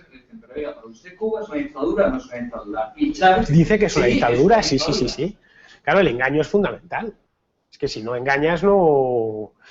Creo que en esto además se dice mucho, lo de la mentira es un arma revolucionaria. ¿Vale? Es que es un arma revolucionaria. Si no metes la trola, pues, es que la gente no te va a comprar un paquete de medidas semejantes. No te va a decir, mira, me vas a dar tu casa, vas a trabajar para mí, ¿vale? En lo que yo te diga. Vas a cobrar lo que yo te diga en la moneda que yo te quiera pagar. No vas a poder abandonar el país. Ni tú, ni tus hijos, ni tus nietos, ni ninguno. Probablemente te toque estudiar lo que yo te diga en función de tus capacidades. Es decir, si naces fuerte y tal, serás atleta y tal. Y si eres listo, pues se te dan bien las matemáticas, te mandaremos a trabajar a la agencia espacial y si no. Porque, ¿quién va a querer eso? Si te lo dicen así abiertamente. ¿Quién lo va a querer? ¿Quién votaría por ello? ¿Quién apoyaría una revolución de esas características? Es lógico, la mentira es que si no, no hay otra. Ningún comunista puede ir con la verdad por delante. Habéis hablado de monumentos en países muy lejanos para los comunistas, pero en Galicia hay un ayuntamiento que tiene un monumento a Che Guevara. ¿Qué te parece? Sí, en la Ganesa hay uno aquí en Madrid, un busto y tal. Bueno, tú mismo has dicho que hay muchos comunistas en las redes sociales, en Internet y en Twitter, por ejemplo, muchas veces se debate con ellos, aunque no sirve para nada, pero bueno. Y entonces, a veces te intentan legitimar el inicio de la Revolución Cubana porque Cuba está bajo la dictadura de Batista. Sí. Y he visto las imágenes del Padrino 2, como que los mafiosos aprovechan de Cuba, etcétera, etcétera. ¿Tú qué le responderías si te dicen eso? Yo les respondería con datos. Es decir, de hecho, cuando alguna vez he debatido sobre esto de Cuba, respondo con datos. Efectivamente, el régimen de Fulgencio Batista era una dictadura, pero una dictadura que tenía ciertas ventajas con respecto a la que vino después. La primera es que te podías ir del país. Y eso parece una tontería, eso se llama votar con los pies, ¿no? Yo, si no me gusta, me voy. Bien, desde que está Castro no te puedes ir. Son para 59, es que son 54 años, que no puedes salir de la isla. A placer, a voluntad. Pues coger, me voy del país, igual que te puedes ir de España. En la Cuba de Batista te podías ir. Pero la gente no solo no se iba, sino que venía. Es decir, el saldo migratorio en la Cuba del año 1959 era positivo para Cuba. Esto lo contaba un día Carlos Alberto Montaner, que en la embajada de Italia había no sé cuántas solicitudes de entrada en el país de italianos, año 59. Italia ya se había producido el milagro italiano. Y españoles seguían emigrando allí a punta pala todavía en los años 50. Muchísimos. España era un país mucho más pobre. En Cuba, por ejemplo, fue el lugar donde primero hubo televisión en color de la América hispana, ¿no?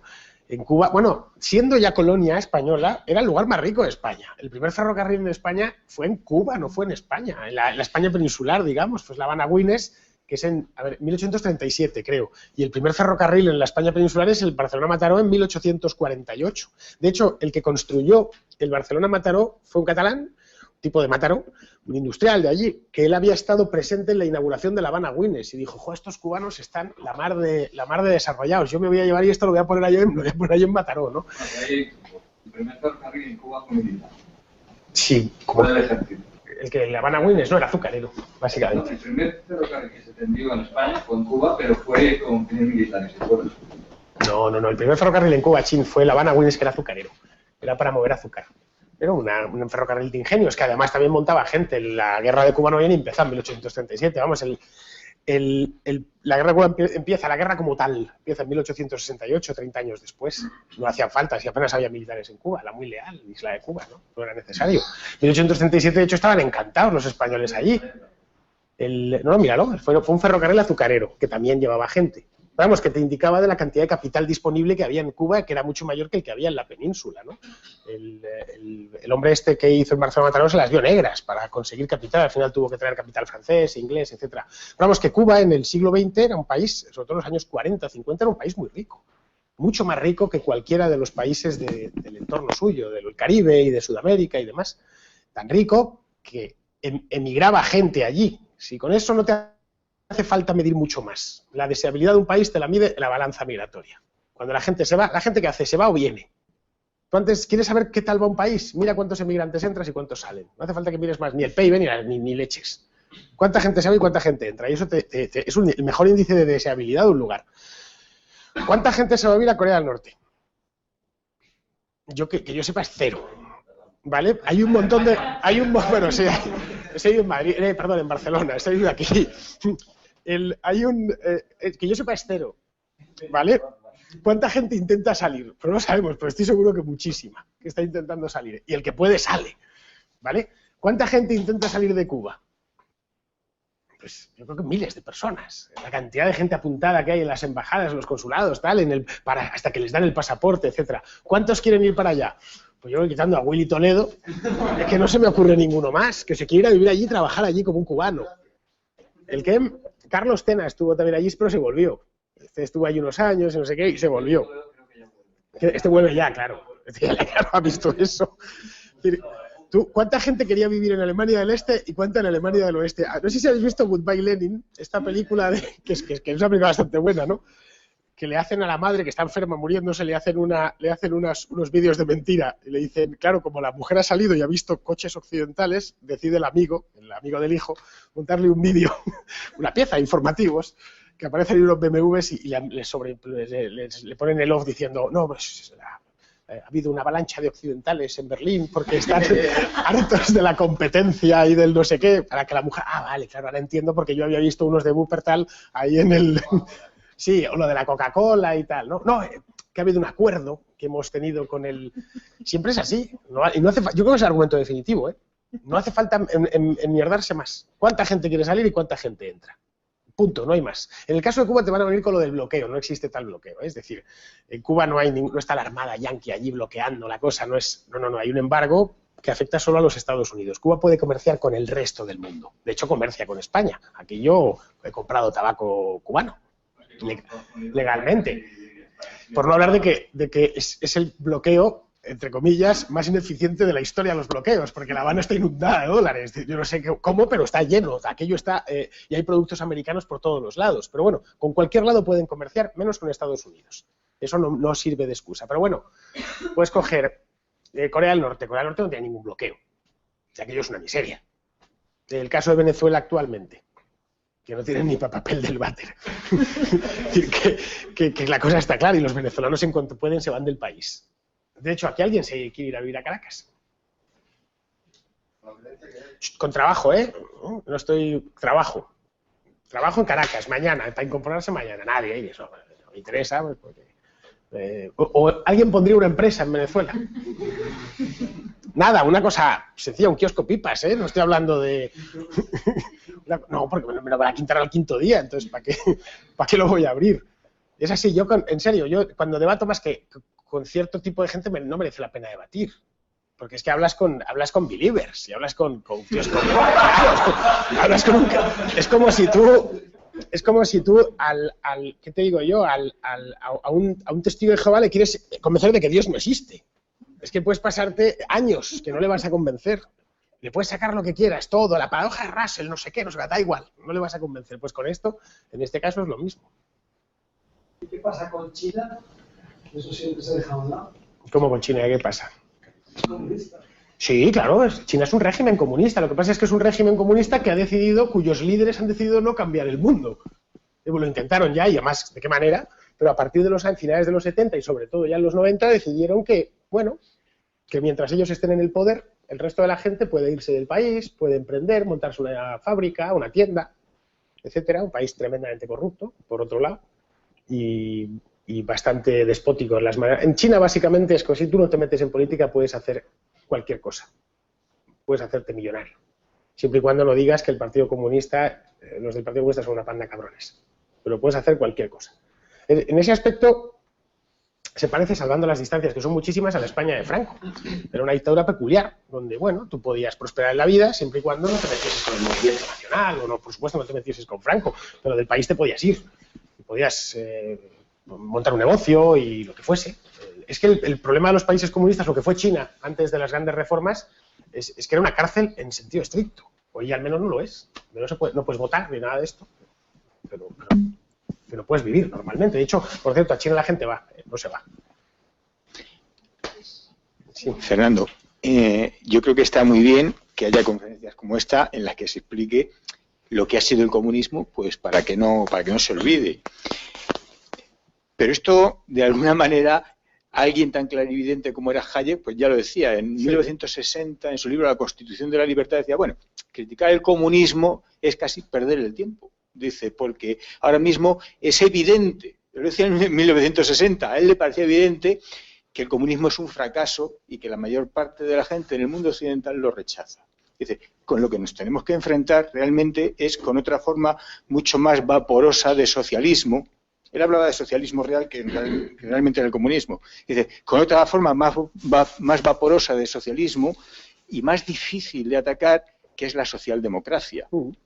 Entonces, a mí estas conferencias me gustan, y lo digo de verdad, pero yo echaría de menos que hubiera otra parte de la conferencia o una segunda conferencia en la que se dijera, y en esto nos parecemos nosotros tantísimo a lo que es el espíritu totalitario que hay en un régimen comunista. Estoy pensando, por ejemplo, en la educación, y no solamente por lo que la izquierda defiende, sino también por lo que la derecha defiende. Sí, claro. Es que en la educación no hay ningún partido, creo yo, en España, que tenga más de 20.000 votantes que no sea totalitario.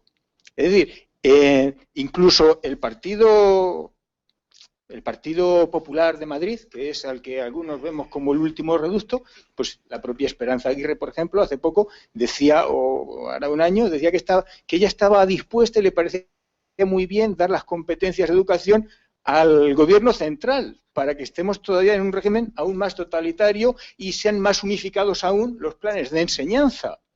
Porque unos defienden que haya más iniciativa privada y otros menos, pero siempre bajo unos únicos planes de enseñanza que adoctrinan a nuestros hijos. Lo que pasa es que eso va más allá, porque una cosa es el comunismo y otra cosa es la estatolatría, que eso lo decía Mises, palabra cojonuda suya. Estatólatras somos todos, bueno, quitando los que estamos aquí y 10 más, la gente es básicamente estatólatra.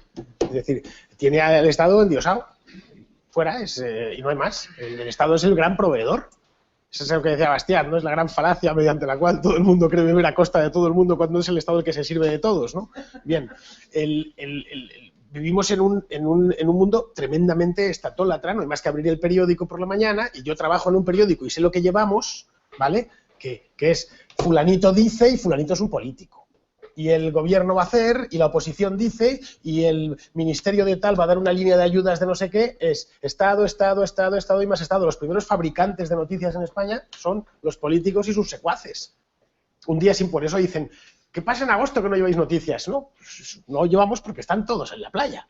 Entonces, por eso pasa que van los periódicos así de finitos y las culebras de verano, te tienes que agarrar a lo que sea, porque los periodistas básicamente informan de lo que hace el Estado y los que le rodean. Pero bueno, la estatolatría es un consenso en todos, incluida Esperanza Aguirre, incluida que forma parte de eso, incluidos todos, te diría hasta que una parte considerable de los liberales siguen teniendo al Estado como No, pues claro, el Estado tiene que estar, tal, aunque sea darle una... Tal, de los liberales centralistas, que son, desgraciadamente, mayoría. Sí, bueno, el liberalismo es diverso, aunque eso sería para otra conferencia, ¿no? Pero el liberalismo es diverso, no es... vamos, aquí... y aparte, no tan diverso como que individual. Es decir, cada uno somos y lo somos a nuestra manera. Esto no es una secta, a diferencia de los comunistas, ¿vale? Tienen 1000 apreciaciones, están liberales Milton Friedman como Ludwig von Mises, ¿eh? Yo no soy de los que dicen, no, este tío no es, y es un socialista, no sé qué. Y Adam Smith también fue, bueno, es uno de los padres fundadores, ¿no? Y pues hay liberales que te dicen que sí, que el Estado necesita ciertas atribuciones, ¿no? La justicia o el ejército o tal, o la policía. Bueno, los grandes debates hoy dentro de la doctrina liberal están ahí y está bien que existan, ¿no? O sea, afortunadamente, insisto, no, el liberalismo no es una secta y nunca lo fue. Hola. ¿Qué pasa, Magdalena? Muchas gracias por tu charla. A ver, yo quería pedirte tu opinión, a ver qué te parece. Seguro que tú estás de acuerdo conmigo. A ver, como liberal, tú no estás de acuerdo en prohibir. O sea, pueden existir multitud de partidos, ¿verdad?, con ideologías, mientras sean ideologías que no se lleven a la práctica. Hace poco me comentaba un compañero, a ver, no lo he leído en la prensa, me lo han comentado, que le preguntaron a un socialista que, bueno, qué le parecía si ahora mismo naciera en España un partido nazi de repente, pues sí, lo hay. Bueno, pues si lo habría que prohibir. Entonces él dijo que sí, que naturalmente que sí. Y la segunda pregunta dice, bueno, ¿y qué le parece a usted prohibir el Partido Comunista? Y dijo, no, eso no. ¿Tú no piensas que, bueno, aparte que el comunismo, bueno, digamos que el Partido Comunista ha sido un poco diferente, ¿no?, en España, no se puede hablar de todos los partidos, digo la trayectoria, ¿y no crees que falta mucha, lo que ha hecho, mucha historia, que la gente no sabe realmente historia? ¿Del Partido Comunista de España? Sí, porque si realmente fueran consecuentes y coherentes, pero si es que la gente no tiene por qué estar, no se mantendría. Marina, que no tiene por qué, la gente no tiene que estar politizada, que eso es un error. Yo no quiero que la gente sepa de la historia del Partido Comunista de España, que no, porque eso es para los que nos gustan estas chorradas. Pero la gente lo que tiene que tener es la sensación de que eso es malo. Ya está. Simplemente. Algo que te lo dice cualquier señor de pueblo sin apenas formación, te dice, esto es malo. Esto es malo porque estos tíos vienen a robarme. ¿Vale? Ya, pero el poder después que de robarme me van a esclavizar. El poder que tiene el partido, bueno, los sindicatos. Los sindicatos, sí. La gente que, digamos que lleva, pues eso, una identificación de izquierda, en fin, bueno, si fuera un poco más coherente y si fuera más historia, ¿no crees tú que...? Es que tampoco quiero adoctrinar a la gente.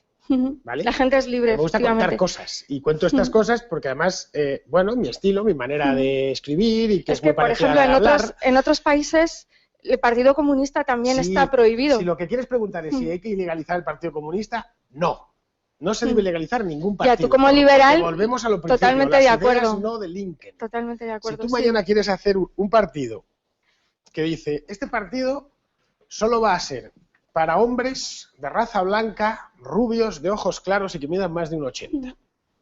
Si no no se me ocurre un partido problema. más tonto. En España tendría muy poquitos militantes. Todo hay que decirlo. Pero no se me ocurre un partido más tonto. Bien, hay que prohibirlo. No. Yo querría saber a los que no, tu opinión en concreto del Partido Comunista de España. El PC, joder, es que el PC no está ya casi 100 años. El PC va a hacer en 1920, se fundó hace 100 años. El PC fue un partido stalinista, al 100%. Hay una historia buenísima de Gregorio Morán que todavía se puede encontrar. Miseria y grandeza del Partido Comunista de España, que es muy buena. Yo creo que es la mejor que se ha hecho. Y fue un partido tremendamente stalinista, un partido bueno, fue uno de los, no te voy a decir los responsables de la guerra, pero sí los que más hicieron porque hubiese una guerra civil en España. Tenemos a la Pasionaria, es un ejemplo, jurándose a los diputados en las Cortes, que después durante la guerra civil se demostró como el primer y el más fiel peón de Moscú de cuantos Moscú tuvo en toda Europa, creo que el italiano, el francés y el español. Bueno, Lister, el general Lister, bueno, general entre comillas, la Quinta Columna, etcétera, los sucesos de Barcelona, que después en el franquismo se convirtió en un partidillo secta exiliado y después reapareció ya en los años 70 como un partido socialdemócrata, versión hard, pero socialdemócrata, que es lo que soy. ¿Hoy qué pensáis? ¿Que Agarzón es un comunista furibundo? No, ninguno, ni Cayo Lara, ni nada. Lo poco que queda del Partido Comunista un poco radical es Gordillo y la banda esta del Sindicato de Trabajadores del Campo. El resto no, los comunistas genuinos ya se han ido de allí, de ese partido. En España hay un caleidoscopio inmenso de partidillos de extrema izquierda, de corriente roja, no sé, se me ocurren algunos, Partido Comunista de los Pueblos de España. También ha sucedido otro factor en España, y es que la izquierda decidió combatir la misma idea del país, porque la consideraba que era mala, que había que apostar por los regionalismos y por los nacionalismos periféricos. Por eso el PC perdió, en cierto modo, su razón de ser. La izquierda está muy regionalizada, es muy aldeana. O nos viene muy bien, insisto, que sigan así. Lo que nos faltaba en España es que la izquierda se hiciese patriotera, entonces estamos muertos. Es decir, lo que nos salva es que los comunistas en España son todos que si les da por la nación gallega y el no sé qué, el no sé cuántos, y la cosa esa de los vascos con los... ¿Os imagináis de verdad todos esos agarrados a la bandera de España, tal, tipo Chávez? Eso sería para morirse, vamos, no porque eso es gobierno, básicamente, ganarían las elecciones. Hoy es imposible que gobierne. De hecho, hay algunos comunistas, el caso de Jorge Bestringe, que conozco. Jorge Bestringe se define a sí mismo como un nacional bolchevique, ¿no?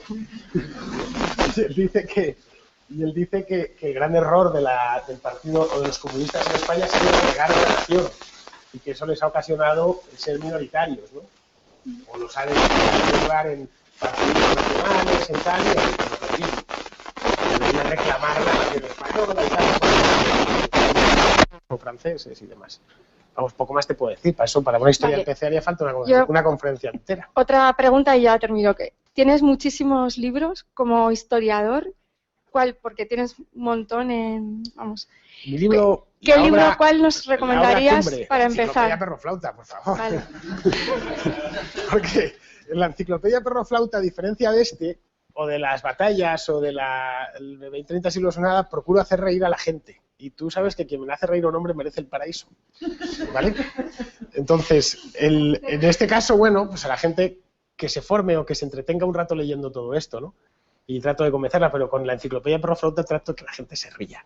Y lo consigo a veces, ¿eh? Así que esa es la obra cumbre.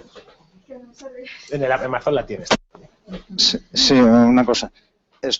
Sin remontarnos al pasado, pues estuve hace unos meses ahí en el pueblo de Rivas, en un chalet en clave burguesa, allí cenando, ¿no? Éramos unas 15 personas y, para mi sorpresa, la mayor parte de los que estaban allí conmigo cenando, pues justificaban el régimen de Castro, o sea, estaban a favor de ello, estaban a favor de la antigua Unión Soviética y, claro, yo me quedé perplejo, ¿no?, de la escena aquella, ¿no?, en la España actual, ¿no? Bueno, Bertolt Brecht vivía en Berlín Este y tenía pasaporte austriaco. Sí, ya. ¿Vale? Y nunca se hizo pasaporte de Alemania del Este, eso es muy normal, ¿eh? Entonces yo les dije que si estaban tan mal aquí en un país capitalista, ¿no?, pues que se fueran allí a vivir a Cuba, ¿no? Les propuse eso, ¿no? A todos, yo solo, hablando, ¿no? Entonces, bueno, me dijeron, llegó uno, dice, así que va de alternativo, ¿no? Dice, no, me lo estoy planteando, ¿sabes? Así. Entonces hacía un pequeño comentario a título de anécdota. Creo que ese se lo va a plantear durante muchos años, porque... No. Hombre, los regímenes comunistas a los intelectuales conocidos en Occidente siempre los trataron bien. El caso de Brecht era alemán, pero después de la guerra se hizo austriaco, y se empeñó en ser austriaco, tenía su dinero en Austria, en Viena, pero él trabajaba para el gobierno de la RDA y tenía un piso allí, tenía un teatro que le puso Ulbricht, que era el presidente antes de Honecker. Y él siempre defendió el comunismo, pero defendió el comunismo teniendo un pie en Occidente. Así es muy fácil. Claro, tú puedes defender cualquier cosa si no la padeces. Como la escuela de Frankfurt, ¿no? No, pero claro, si todos estos pues son señoritos que no lo padecen. Eso te lo dicen a veces gente del este. En Alemania del Oeste, en la RFA, había gente como Günter Grass que defendían a la RDA, claro, hasta que salieron los primeros OSIs y dijeron, pero usted es un desgraciado. Claro, usted es un desgraciado, no sabe lo que hay al otro lado del muro. Sí, sí, porque yo he ido a unos viajes, ¿no? Unos viajes en el que le daban de comer estupendamente y tal y cual, ¿no? Martin Amis tiene un libro buenísimo que se llama Coba el Temible. Martin Amis, bueno, su padre fue también escritor, uno de los intelectuales británicos de los años 40 eran todos comunistas. Eran señoritos que vivían en mansiones, en manors de estas a las afueras de Londres o de Oxford, profesores de universidades prestigiosas, pero eran todos comunistas. Y Amis no era una excepción. Entonces cuenta Martin Amis, que, bueno, el libro este debe tener 10 o 12 años, que él lo había vivido de niño, de los años 50, 60, como todos los amigos de su padre eran comunistas, pero eran señoritos ingleses de club. Pero todos eran comunistas. El propio Martin Amis se crió en ese ambiente. Y eran todos señoritos, bien, vale, hasta que, bueno, empezó a enterarse. Y mucho antes de eso, en tiempos de Stalin, invitaban a los intelectuales occidentales para que se diesen unos paseos por la Unión Soviética y los llevaban en pleno Holodomor, que fue el holocausto ucraniano, que murieron 5 millones de personas de hambre, las mataron de hambre, el que hubo incluso episodios de canibalismo, que se comían a los niños y se vendían niños y cosas por el estilo, cosas horrendas. En el libro hay un capítulo sobre esto. Había trenes que circulaban por Ucrania cargados con intelectuales, con escritores, con músicos, con directores de cine occidentales, pues había de todas las nacionalidades, que veían, pues claro, pues cadenas de hambrientos por los caminos y preguntaban al guía, oye, pero ¿y estos de ahí? No, bueno, eso es una cosa de... Sí, gente, ya sabes, antirrevolucionarios, pero bueno, es una cosa inevitable. Y los otros se quedaban a gusto. Bueno, vale, sí, claro, si construir el paraíso requiere que mueran unos pocos, cualquiera de estos está dispuesto. Aparte, luego hay otra cosa, esos de Rivas Vacia Madrid probablemente piensen que el comunismo es lo que tienen ellos. No, para nada. Es decir, es como si piensas que el comunismo es Marina Leda. Marina Leda vive y existe porque vive enchufada a los presupuestos de un país rico, que produce la riqueza por otro lado. Yo vi el presupuesto de Marina Leda hace unos años, del de hace 2 años, y el 80% son transferencias. Así cualquiera construye el comunismo. Si te lo están pagando, sin problemas. Vamos, el caso de Rivas Vacia Madrid no es una cosa tan exagerada como la de Marina Leda, pero bueno, pues un lugar de clase media, de pues, cooperativas sindicales y demás. Claro, piensan que el comunismo es eso, no es eso. ¿Algo más? A José. No, voy a comentar, como ha sido el tema de China, comentar una anécdota. ¿Sabes qué se están haciendo ahora las reuniones de Free Cities de estas? Que está yendo Gabriel, Ratán y no sé qué. Y entonces en la última, bueno, para que no sepa, Free City básicamente es hacer una ciudad al margen del Estado. Una ciudad en la que tú te das un derecho común. Sí, un fuero. ¿Sí? Un fuero, claro. Exactamente, y atraes empresarios, etcétera. Y entonces... pues a una reunión de Free Cities aparecieron una comitiva de Cuba.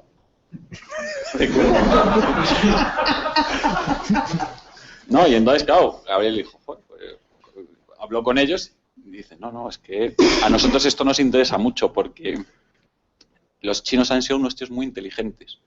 Han creado zonas especiales, lo que llaman zonas especiales, pues Guangdong, Shenzhen, etcétera, donde se genera mucha riqueza y luego se enchufan a eso y pueden mantener pues toda una estructura de partido, los funcionarios, etcétera. Con lo que ese es un poco que es un poco lo de Gordillo, es un poco a lo que se va. Es decir, si tú devastas y no permites crear riqueza, pero ellos no, nosotros entonces ya digo que se lo estaban planteando, ¿eh? Y que el Partido Comunista de Cuba y el Partido Comunista de China es un poco eso, es decir, tú ves en China hay un sector privado que produce mucho, básicamente con inversión extranjera, al que se le deja producir y despedir de un día para otro, y luego todo ese dinero se gestiona por un sistema bancario que infla de dinero a todas las empresas públicas que pierden dinero, a los partidos. Claro. De ahí que el sistema chino tampoco sea configurado como tal, sea muy sostenible en el futuro. Es decir, en China tienen que suceder muchas cosas que si las supiese yo no estaría aquí, estaría tratando de hacerme rico por ahí, aconsejando a algún millonario, ¿no? Pero que China no se va a quedar como está. Eso es una cosa que todo el mundo, es un país demasiado grande, demasiado poblado, tremendamente envejecido. Es decir, los chinos, una medida comunista, por cierto, que era la que prohibía tener más de un hijo, pues les va a terminar pasando factura, y les va a terminar pasando factura en una generación. Y es que va a ser un país con mucha gente mayor y una pirámide de población invertida, con muy poca gente joven que a fin de cuentas es la que genera riqueza, ¿no? La que trabaja y demás. Pero en China yo creo que en los próximos 20 años van a pasar un montón de cosas. También llega un momento en que los chinos se harten de tener al chulángano del Partido Comunista, tal, ¿no? Querrán una democracia más o menos normal, donde puedan elegir a sus representantes y demás, ¿no? Tener libertad de prensa, poder opinar, poder tener cenas con los amigos y decir que ellos creen en otra cosa, ¿no? Que ahora no pueden.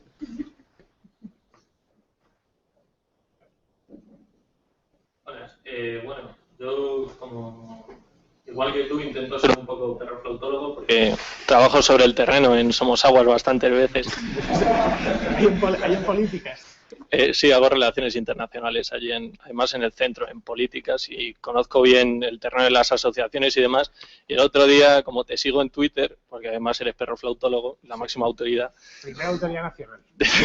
Decías que los chicos del 15M han dejado de ser gente del 15M y han evolucionado al comunismo, y yo mis informes... Esa es mi observación empírica del terreno. Ya, poco a poco van abandonando. Quería preguntarte de por qué pensabas eso, porque yo sobre el terreno veo que no van tanto hacia el comunismo, pues de Nicolae Ceausescu, de Honecker, de más prosoviético, y han evolucionado, digamos, a un garzonismo de Alberto, me refiero. O sea, a un... A garzonismo, pues eso, a una nacionalización de los sectores estratégicos, este tipo de cosas. A ver, lo que yo he visto es a raíz de las últimas manifestaciones que bueno, yo voy y las veo tal, y me gusta ver cómo evoluciona esta gente. El 15M lo seguí bastante, también in situ. Lo que ya se va abandonando es la tontería aquella perrofláutica del no nos representan, de las manitas y tal y cual, y se va reenfocando ya una idea más comunista, más propiamente comunista, que si es comunismo agarzoniano, hombre, vamos a ver, nadie toma como referente a la Unión Soviética ni a Ceausescu, nadie en su sano juicio, claro. El colgado este de que coincidí con él una vez en El Gato, ¿cómo se llama este? El Cabo de Venós. Sí, pues pero claro, me dicen, ¿por qué no te metiste con él? Y le tenía al lado, Dije, pues porque estaba anonadado, no me podía creer que alguien así existiese. Te lo digo sinceramente. Parecía que tenía al lado un tío de los años 30, salido de la máquina del tiempo, y que había llegado y se había sentado ahí en el plató y se había puesto al lado. Persona extraordinariamente educada, con unas formas tal, un pin aquí del no sé qué, hasta vestido a la antigua. El todo, y la manera en la que hablaba. De hecho, estaba Pablo Iglesias, que pertenece a la izquierda actual. Estaba Pablo, y Pablo no estaba a gusto, porque decía, claro, es que estos, por culpa de se cachondean de nosotros. y se le notaba que no estaba a gusto con él. Claro. Pablo Iglesias se desvincula mucho de Cabo de Menor. Sí, pues lógico, claro, es lógico, porque le ven, pero por eso que nadie se toma como referente menos Claro. Entonces, ¿tú crees que van a un comunismo agarzoniano? Sí, una cosa, yo creo que en España, depende de cómo vaya el país. Si el país se sigue depauperando, iremos hacia una cosa más argentino-venezolana, porque además lo llevamos en los genes, para que engañarnos, ¿vale? Y si el país va saliendo poco a poco de la cosa esta, pues será un comunismo más al estilo o una izquierda más al estilo de Francia, pues lo que hemos tenido en los últimos años, ¿no? Sí. Comunismo de niños ricos, básicamente.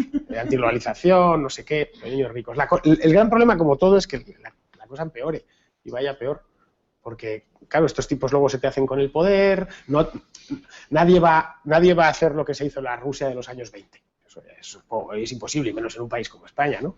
Pero sí puedes verte como Venezuela en 30 años. Claro, sería poco a poco.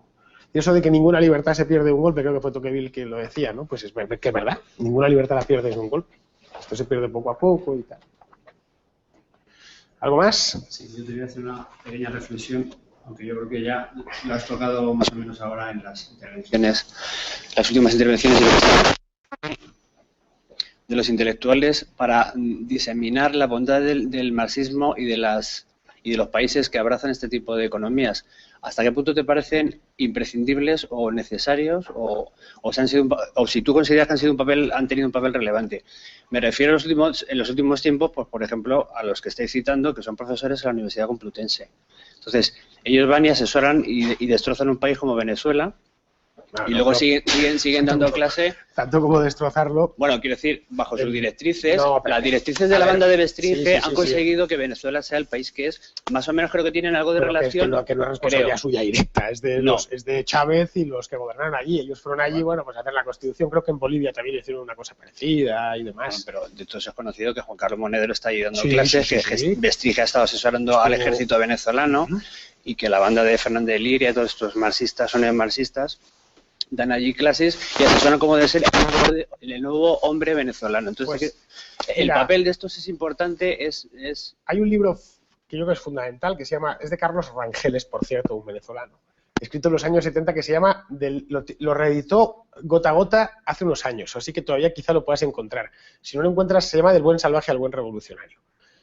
Lo puedes ir a Génova 13, que tienen en la sede del PP, según entras al fondo, tienen libros de gota a gota, y a veces hasta hay gente que te los vende, ¿vale? Que si vas allí y tal, te los tienen todavía, El ladrón de la casa vacía, el título es bastante bueno, que Faes llegó a publicar libros buenos en el pasado. Bueno, pues la tesis de Rangel básicamente es esa, él agarra el buen salvaje rusoniano, ¿vale? Y te lo trae hasta el día presente con bueno, ahora es el buen revolucionario. Nosotros somos, en Occidente, tenemos todos los pecados y somos insostenibles, ¿no? Nuestro modelo de vida es insostenible, pues ya sabes, el hombre es un lobo para el hombre, estamos cargándonos a la naturaleza, el tal, bueno, lo de siempre, ¿no? ¿Y quién mantiene la pureza? El revolucionario. Pues en el caso de Cuba ha sido la patria de todos los diletantes estos durante 50 años. Régis Debray, que era un periodista francés, fue uno de los mayores apoyos del régimen de Castro durante muchísimo tiempo. Hay otro libro buenísimo de Carlos Alberto Montaner, Plinio Apuleyo Mendoza, bueno, es el manual del perfecto idiota, que lo trata a fondo cuál es este tipo de personaje. Bien, en nuestro caso, lo que ejercen Monedero o Pablo Iglesias o el propio Bestringe son de Régis Debray, pero pues hacen los experimentos ahí en Venezuela, básicamente porque aquí no pueden. Todavía. ¿Vale?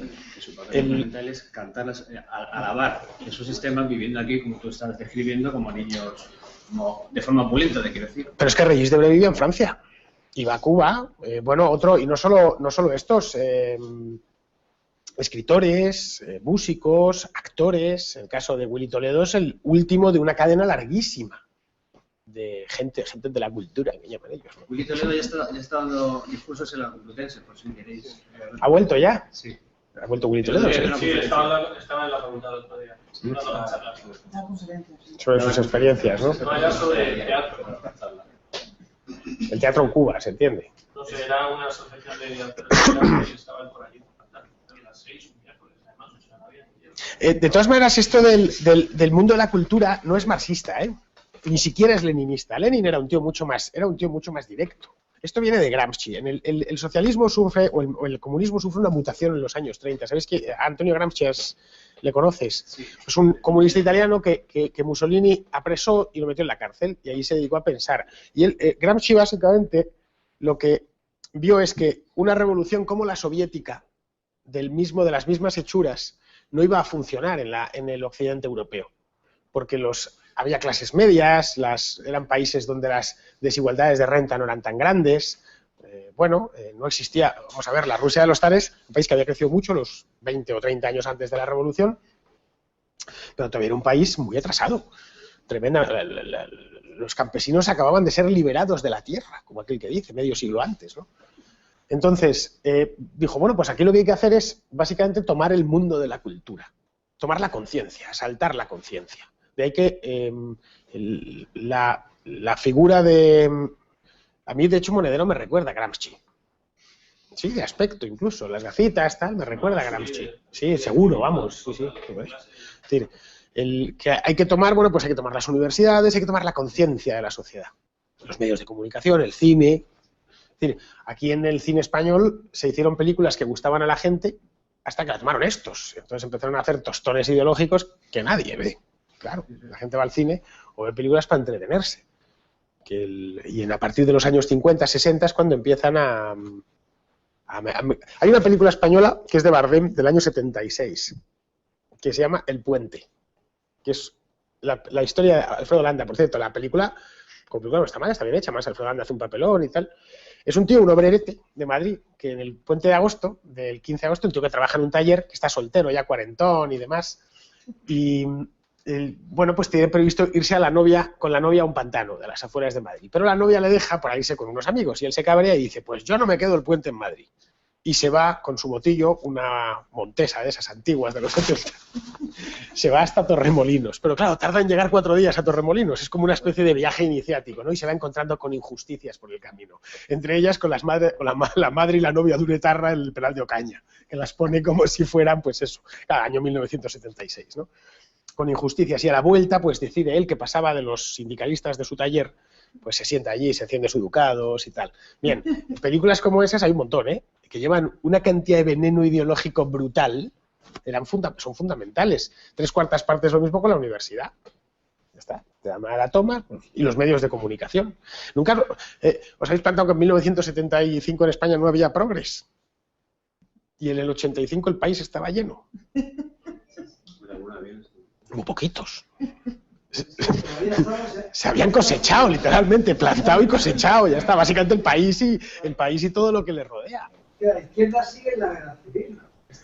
Pero eso es una cosa muy reciente, ¿eh?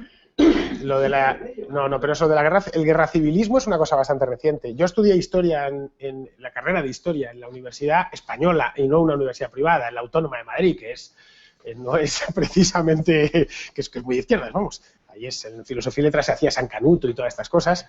Y sí, era una facultad muy, muy combativa, ¿no? Y no era un tema de que se tratase a menudo, ni entre los estudiantes de historia, ¿eh? Te estoy hablando de el primer lustro del año 91 al 96, vamos. Y no se hablaba apenas, o se hablaba poco, vamos, algunas veces, tal. Esto vino después. La obsesión con la guerra civil viene en la década pasada. Además, Zapatero la emplea mucho con ideas. También hay otro factor, y es que la izquierda... claro, la memoria viva, esa es la clave. Esa es la clave. Tú puedes, una vez la memoria viva ha muerto, ha desaparecido, puedes inventarte una época si quieres, si así lo deseas. De la misma manera que en Cuba se han inventado una dictadura de Fulgencio Batista de nunca jamás, pues aquí inventaron una república de nunca jamás, ahora están con la guerra y después vendrán con el franquismo, que ya se han puesto a ello, ¿vale? Además, de una manera, a pesar de que el franquismo es de las etapas más largas y más complejas de la historia de España, de toda la historia de España, lo simplifican. No, que bueno, los generales, tal cual, no sé qué, que mataban a todo el que les llevas la contraria y punto pelota, ya está. Y estábamos nosotros allí luchando. Bueno, una versión simplista de la historia y claro, en el momento en que no quede gente que vivió el franquismo que pueda contar o llevarles la contraria, pues ya está. Si dispones de la educación, dispones de los medios de comunicación, ya dispones de la conciencia de la gente. Se les ha abierto un pequeño fallo en Matrix, que es Internet, que no se puede controlar, ¿vale? Y además es un fallo que cada vez es más grande, porque la gente ya pasa de ver la tele. Bueno, a la universidad el que va es porque quiere ir. Vamos a ver, las carreras de letras, te estoy hablando, las de ciencias están en lo que tienen que estar, ¿eh? Es decir, cuando hablamos de los problemas de la universidad, son los problemas de la universidad en políticas, en geografía e historia y en todo ese tipo de carreras. Los ingenieros siguen estudiando, ¿eh?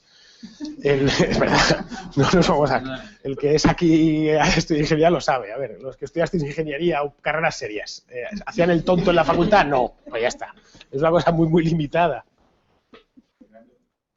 Una pregunta más. Decía Jean-François Rebel, aunque parezca mentira, Francia también ha dado pensadores muy ilustres. Sí, sí. Bueno, aunque hoy en día no parezca mentira. Pero decía Jean-François Rebel que realmente el fracaso del comunismo no se dio en 1989 con la caída del muro, sino en 1961 cuando tuvieron que construirlo para evitar que la gente escapara. Sí, efectivamente. Entonces, pero siendo tan evidente eso, como el hecho de que además hemos tenido ocasión de comprobar cómo funciona el comunismo en Alemania del Este, Alemania del Oeste, en Corea del Norte, Corea del Sur. Esta semana había un artículo del The Economist donde dice una cosa tan llamativa como que los coreanos del norte tienen 10 centímetros menos de estatura que los coreanos del sur y una esperanza de vida 12 años menor. Taiwán y China. En fin, pero siendo todo esto así, ¿por qué ya, incluso en aquellos mismos tiempos en los que se tuvo que construir el muro, ya había dos Coreas claramente diferenciadas. ¿Por qué tenía tanta respetabilidad? No lo sé, pero ¿por qué tenía tanta respetabilidad todavía el comunismo y por qué hoy hay un sector de la población, vamos a poner un 20, 25, 30%, que de alguna forma pues, lo critica o no lo critica y más o menos casi lo disculpa? Yo no llego a entenderlo. Es más, no hace tanto tiempo, hace 15 años, yo recuerdo cuando Manolo Romero, un comunista o de Izquierda Unida, que por lo demás era un hombre simpático, hablando de los derechos de los obreros en España, hablaba de taiwanización. No se le caía la cara de vergüenza de hablar de Taiwán, de taiwanización, cuando estaban ahí los comunistas de la China continental con unos sueldos reales 100 veces menores. Entonces, ¿por qué pues sin embargo, tarda tanto en perderse la respetabilidad? Esto lo dice Rebel. Decía, el comunismo es lo único que se le juzga por sus intenciones y no por sus resultados. ¿Vale? Es decir, imaginaos que todo lo que intentamos en la vida se nos juzgase por ello. Te le dices esto a tu jefe, vas a ver, lo voy a hacer tal cual. Y el tío te sube el sueldo. Pues no lo has hecho, pero bueno, te lo has subido, ¿no? No, pues en el caso del comunismo es así. Es todo, como la intención era buena, ¿sabes? El refrán es español, de buenas intenciones está empedrado el infierno. Pues bien, el comunismo es clarísimo. No, si nuestra intención era buena, si nuestra intención era que se acabasen las injusticias y que ese niño allí no se muriese de hambre. De hecho, siempre se reducen a lo concreto. Como lo de las hipotecas, ¿no os acordáis? Que fue una movida 100% comunista, en todos los aspectos, con las toneladas de propaganda, la señora llorando, tocando el corazón de la gente, etcétera, ¿no? Le salió redondo, además, porque la derecha española no es más tonta porque es imposible ser más tonta, no se la pueden colar por más sitios. Entonces, siempre es eso, que cuando tú juzgas a algo por las intenciones que tiene, claro, pues las intenciones son buenas. Porque, insisto, como decía Chin, miente mucho, entonces no te cuentan todas las intenciones de un golpe. Cualquier comunista te va a decir que todo lo que tú le digas es bueno. Oye, pero me vas a quitar la casa. No, hombre, no, ¿cómo te voy a quitar la casa? Que no sé si conocéis el chiste. Para cada chistes de comunistas hay un montón. Por cierto, Reagan contaba unos chistes cojonudos de comunistas. Los podéis encontrar en internet buenísimos. Esto del que está un comunista con otro ahí en la casa del pueblo y le dice, oye, Pepe, ¿y tú, si tuvieras un yate, se lo darías al partido, ¿verdad? ¿No? Dice, eso, por supuesto. Y tú tuvieras una mansión, en La Moraleja, se la darías al partido también, ¿no? Claro, por supuesto, solo faltaba. ¿Tuvieras un Mercedes? No, claro. Oye, ¿y si tú tuvieras una Vespa, se la darías al partido? No, eso no. Dice, ¿pero por qué no? Dice, coño, pues una Vespa sí que tengo. Claro. El comunista te viene, mira, de lo que tú tienes no te voy a quitar de nada, pero eso sí, a ese de allí que tiene no sé qué se lo voy a quitar para dártelo a ti. Vamos a socializar, a expropiar. Joder, lo de Gordillo asaltando el Mercadona. A cualquier persona normal nos produce violencia ver esas escenas. De cómo entran a una tienda, zarandean a la cajera, se llevan un carro lleno de comida y tal y cual. Estaba todo perfectamente calculado, iban con la lista, efectivamente, no había sido un asalto, un saqueo. Para nada. Es decir, ellos habían entrado básicamente en una pieza propagandística, pero no dirigida a nosotros, a los habitantes de esta ciudad, dirigida al jornalero andaluz. A nosotros nos pareció escandaloso. Ahora, al jornalero de los pueblos de la zona, de tal, ahí está, justicia social, no lo que hacía falta porque estamos aquí muy mal y tal y cual, y le ven como un... El comunista modula su mensaje en función de la sociedad en la que se encuentra. Es decir, para los jornaleros andaluces tiene un mensaje y para el casero vasco, que es un pequeño propietario, otro, distinto. Le voy a decir, no, te voy a quitar el caserío y me voy a quedar con tus patos, macho. Y me voy a comer tu foie gras. No, tiene que venderle otro rollo. No, vamos a hacer unas cooperativas aquí. Vais a ver, vamos a estar todos muy bien. Y no te preocupes que el choco no te voy a cerrar tampoco. Pero es total. Pero el industrial este del valle que está allá abajo, este que fabrica y que se lo lleva crudo, este tío lo vamos a nacionalizar en el acto. Claro, la gente va y compra. Ahora sí se compra poco, no penséis que el comunismo es popular, ¿eh? Es decir, ya os he dicho que cuando se impone por la fuerza. Que las veces que se impone por las urnas, por convicción de la gente, son muy pocas. Lo normal es que te lo pongan. Venga un tío, ya sea el ejército o rojo, como el caso de Europa del Este, o porque hay una revolución y te lo imponen. Vamos a ver, que la gente no es tonta. Que no hay Juan Carlos Monedero tiene un alcance, su discurso, un alcance muy limitado. Ya está. Yo creo que él lo sabe. alcance bastante limitado. Bueno, está casi tan limitado como el mío. Bueno, el mío liberal es muchísimo más limitado porque la gente lo que le está pidiendo es responsabilidad individual, lo peor del mundo, la cosa que peor vendes. Nosotros sí que lo llevamos claro al lado de ellos. Buenas, una cosa que estás diciendo, ¿no? Que siempre el comunismo tiene que imponerse por la fuerza, pues no siempre ha sido así. Tienes los kibbutz, ¿no? En Israel. Y claro, muchas veces te dicen, en una discusión, que el capitalismo necesita del Estado, del intervencionismo, del imperialismo para poder surgir y al final eso siempre genera corrupción y tal. Lo que tú estás diciendo creo que más o menos es lo contrario, ¿no? Pero también se da de que en esos kibbutz pues, se crió a la gente, se socializó todo, tenían a los niños y los niños no quisieron eso. Entonces, en el caso de los kibbutz, pero ahí fueron comunas, no fue comunismo. Bueno, pero fue más o menos, es que el comunismo como... Comunas. Si decimos comunas siempre han existido y van a seguir existiendo. Pero es que muchos comunistas no tienen su finalidad, ¿no? A la Marx, pues es llegar a la sociedad utópica, socialista, donde no hay Estado tampoco, donde todos somos buenas personas y todos actuamos para nosotros, ¿no? Es básicamente eso. O sea, un socialista o un marxista como tal no quiere, o supuestamente no quiere un Estado final. Es lo que con los que muchos debates te dicen eso. Ellos lo que quieren es que todos seamos buenos, que todos repartamos. No, el marxismo el marxismo-leninismo es un programa completo de gobierno, ¿eh? No tiene nada de... Pero es un paso intermedio, entiendo. No, pero bueno, sí. Y que luego al socialismo, pero antes tenemos la dictadura del proletariado, que básicamente consiste en la dictadura del proletariado. Claro, es lo que decía Bakunin a Marx, ¿no? Que eso va a terminar petando porque hay un Estado y tal, y no se tenía... Marx a todo esto, básicamente lo que establece es decir, las bases dialécticas, teóricas de lo que es el comunismo, pero a Marx no se le puede echar la culpa de todo. Es decir, no, que esto es por culpa de Marx, que es lo que pasó en Camboya, no, sí es la base, pero sobre eso se fueron metiendo cosas nuevas, sobre todo Lenin. Lenin es el gran enriquecedor, el que dinamiza probablemente sin Lenin el comunismo y sin esa figura tan peculiar, el comunismo lo hubiera tenido más difícil, bastante más difícil. De hecho es la figura central en el comunismo. Cuando empezaron a llamarlo marxismo-leninismo por algo era. Es decir, sin una figura como Lenin, en un país como Rusia, en un momento como ese, que fue en plena Primera Guerra Mundial, etcétera, una aberración semejante probablemente nunca hubiera llegado, como la de la URSS, que la URSS fue una aberración en toda regla. Es decir, y a los hechos me remito, no es una opinión, es un hecho. Bueno, sí, tú tienes que saber de eso, claro, el tema de los kibbutz. Bueno, realmente tiene razón Fernando en que tanto como comunismo, cooperativismo, comunas, es verdad.